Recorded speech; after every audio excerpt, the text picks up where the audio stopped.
Heio, kuula vaikuses minu hääld ja luba mul rääkida lugudest üks lugu. Turundusmärgid.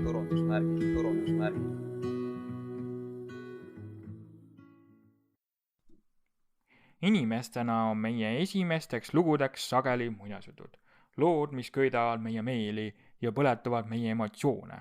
Kurbus ja rõõm, emotsioonid, on üks osa meie maailma tunnetamisest. Lood võivad väljenduse leida filmis, telesarjas või raadioeetris. Oluline on lugude tähendus, sealhulgas brändilood. Ilma tähendusteta lood on kummalisel kombel lood meie süngematel hetkedel meie elus. Loogiliselt pole tähendusetus võimalik, sest tähendusetuse märkamine on iseenesest tähenduslik. Inimestena saavad tähendused meie jaoks vaid hajuda, muutuda ja võtta teise kuju meie endi ja teiste jaoks. Lood on olulised. Lood annavad mõtte meie elule ja tegevustele. Lugudega põhjendame endale ja teistele, kuidas maailm toimib. Turunduses ja brändingus on lood mudelid meie soovidest. Turunduslikud lood on moraalselt normatiivsed. See tähendab, et iga lugu esitab käskluse, tegevusplaani. Lood turunduses on need, mis põhjendavad. Lood on, mis esitavad probleemi. Lood on, mis vastavad. Sageli jääb mõistatuseks, kuidas üks lugu luua. Lugude loomise saladus on lihtne. Ole sihtgrupi jaoks tähenduslik. Mida tähendab olla tähenduslik lugudes?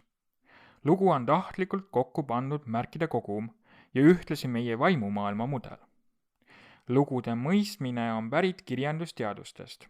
Lugude mõistmise teadust nimetatakse narratoloogiaks, kus uuritakse lugude ülesehitust, mida nimetatakse omakorda narratiiviks.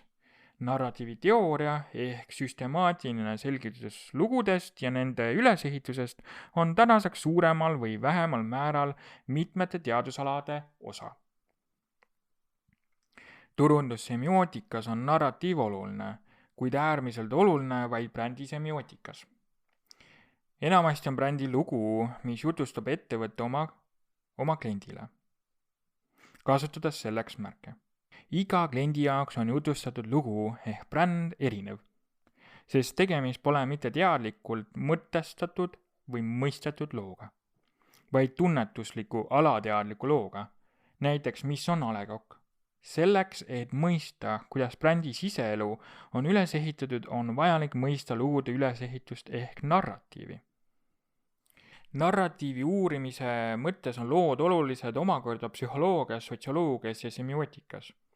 Rakenduslikult kasutatakse siis narratiiviteooriat näiteks teraapiate meetodites, ühiskonna uurimisel, arvuti- või videomängude loomisel, rääkimata siis kirjanduses, raadios ja filmitööstuses ning turunduses, brändingus ja reklaaminduses kui konkreetses töös. Narratiivis saavad kõik peaaegu ühtemoodi aru. Tegemist on lugudega ja nende ülesehituse mõistmisega. Semiootikas on narratiivid kasutusel kui katustermin lugude sisemisest ja välisest loogikast ja see loogika on lähtuvalt tähenduse ja tähendusloome vajadustest rohkem kaldu kirjandusteadustesse, psühholoogiasse või sotsioloogiasse. Semiootikute jaoks oleks muidugi praktikas hea rääkida konkreetselt narratiivist kõigile osapooltele ühiselt, kuid seni pole üldistust sellisel moel tehtud. Brändi lugudest. Narratiivist brändingus ja selle uurimisest saab rääkida verbaalselt ja formaalselt. Verbaalsed teooriad räägivad narratiivist kui kunstist ja formaalsed teooriad räägivad kui võrgustikust ja funktsioonidest. Mõlemad on süsteemid ja lähevad lugude ülesehitusest. Mõlemad on süsteemid ja lähenevad lugudele ülesehitusest lähtuvalt. Aga formaalsed teooriad püüavad näidata, et arvuti on võimeline lugusid looma ja neid ka paremini töötlema. Pole olemas vähemalt veel formaalselt üldist teooriat selle kohta, mis on näiteks brändi narratiiv, mille järgi saaks arvutilugusid arvutada. Praegu on enamasti tegu generaatoritega, mis suudavad lähtuvalt tarkvara käsklustest sõnu ja lauseid rakendada. arvuti ei arvuta nii-öelda välja uut lugu, vaid rakendab olemasolevalt lähtuvalt käsklustest. Seega, kui oleks olemas piisavalt üldine formaalne narratiivimudel, siis suudaks arvuti simuleerida ka brändingu lugusid. Brändi lood on abstraktsed lood tarbija ja või kliendi peas. Formaalsed brändi narratiivid on matemaatilised süsteemid, mis põhinevad sageli näiteks graafiteoorial. Brändi narratiivi aluseks võib olla kliendi teekond, millest räägin hilisemates peatükkides põhjalikumalt. Formaalse brändi narratiivi praktiliseks väljundiks võib olla näiteks parema ostukogemuse pakkumine. Semiootikast lähtuvalt koosneb narratiiv 2 osapoolest. Akadeemiliselt on neid lähtuvalt koolkonnast nimetatud eri nimedega, kuid mina nimetan neid siis süžeeks ja faabulaks. Mõlemad kirjeldavad lugude ülesehituse aega, mitte kohta.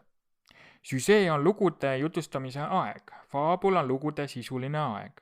See tähendab, et raamatu või filmi vaatajana sa loed või näed süžeed, lugenajana saad teada ja filmi vaatajana näed lõpuks faabulaid, mis moodustavad kokku ühe või mitu tervikut ehk loo osa, mis moodustavad üheskoos tervikliku teose. Nii süžee kui ka faabula koosnevad sündmustest, milles tegelased lugejana saad teada ja filmi vaatajana näed lõpuks faabulaid, mis moodustavad kokku ühe või mitu tervikut ehk loo osa, mis moodustavad üheskoos tervikliku teose. Nii süžee kui ka faabula koosnevad sündmustest, milles tegelased tegutsevad.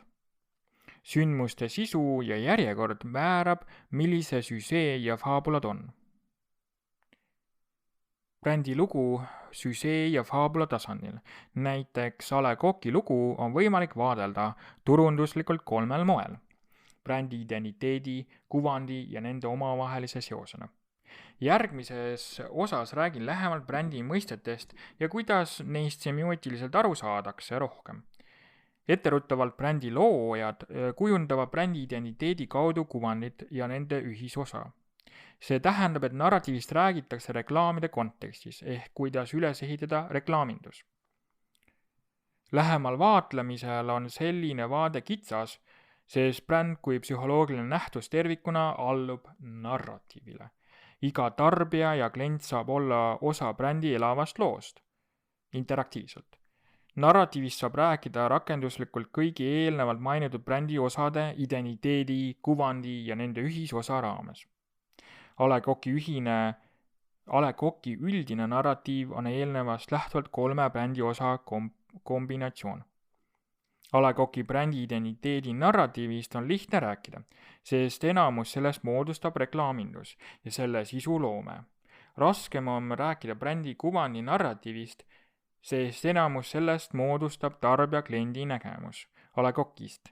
Ehk küsimus on, kuidas keegi konkreetselt A. Le Coq'i tajub. Rääkida brändist kui terviklikust narratiivselt tähendab mõista, kuidas brändi looja mõistab ja ühtlasi mõjutab ning näeb iga kliendi tarbija osa brändi loos. Teiste sõnadega on iga brändi suurim väljakutse olla müüki soodustavalt interaktiivne.